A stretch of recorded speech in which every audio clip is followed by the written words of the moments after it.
Welcome to the Rim Break Rodeo. We hope this video helps. You start with the essentials. Enable Google Sign-In in the Google Cloud Console and create an OAuth client for Android and iOS so tokens match your app.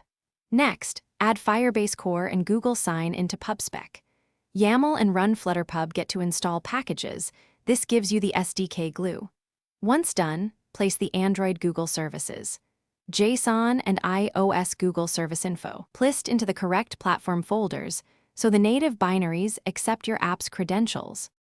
You initialize Firebase in main and await widgets Flutter binding to ensure native plugins load because auth depends on platform setup.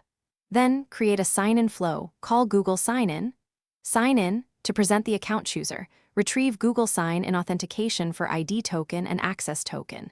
Next, create a Firebase credential with Google Auth provider.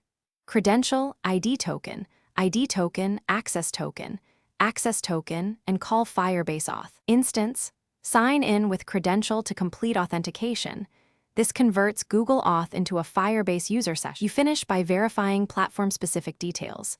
Add correct SHA-1 and SHA-256 fingerprints to Firebase for Android and ensure iOS URL schemes match your bundle ID so sign-in callbacks work.